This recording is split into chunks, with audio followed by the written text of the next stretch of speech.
Yeah. Let's get it. Let's start with a spicy topic. What do you want to start with? Let's talk about these vaccine passports that Oh no, vaccine passports. the Biden administration What are you is talking planning. about? Vaccine passports? What? Yeah. I need to know about this, yo. Break it down. Is there an article we could look up? Yeah, CNN. Oh God, CNN. The Biden administration is developing a national coronavirus vaccine passport program. The plan would enable people to prove they've been vaccinated before entering some private venues, What the fuck? like sports arenas, music venues, or restaurants. What the fuck? It's getting to be ridiculous, this country, I think. It's starting to get ridiculous. I can't believe I'm reading this shit. I mean, I don't know. You tell me. You tell me in the comment section. Do you feel like you've had enough of this? I just want this shit to end. I'm so done with it. I mean, we gotta watch what we say because we don't want to get deplatformed. No, we want to get deplatformed. But when is enough enough, Veritas? When is enough enough? When is enough enough? I think we're kind of reaching that point, I feel right now. Like passports. Like I don't think it makes a difference. A lot of people also they have to understand this. There's some people that don't understand science. But if you got it and you were tested positive for for SARS-2, you don't need the vaccine because you already have had it.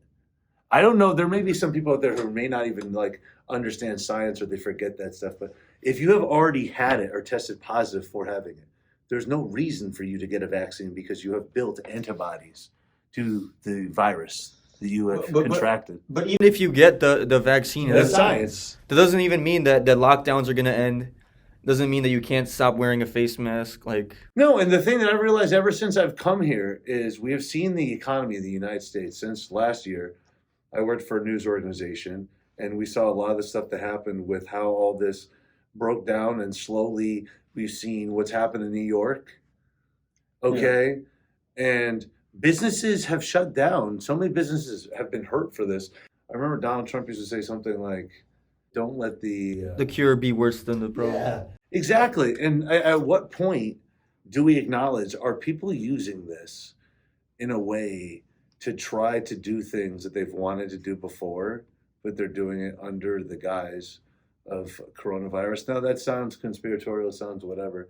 But all I'm saying is there's been a lot of stuff that's happened once this is taking place in our country, where there's been a lot of misinformation. People were saying, there's even tweets you could look back at Eric Swalwell, who's like a huge like congressman, who was talking about like take off the masks. So like, I think we're just getting to the point now where I'm starting to recognize people that wear masks. Like, if you want to wear a mask, you should wear a mask. If you want to get a vaccine, you should get a vaccine.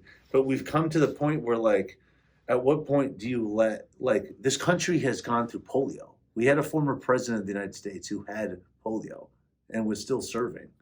Like, don't we kind of at some point kind of understand this country's been through a lot? Are we kind of like letting this virus like win?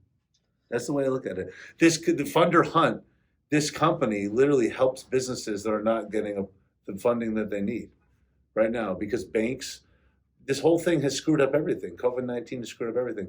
Companies are coming to Funder Hunt to get funding so that they could stay in business. Yeah, that's why it's good that we have like some governors like.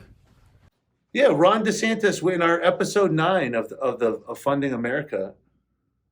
Davron was mentioning thank you to Florida because, thank you, Andrew Cuomo, thank you, the governor of New York, because you're the reason why we're here.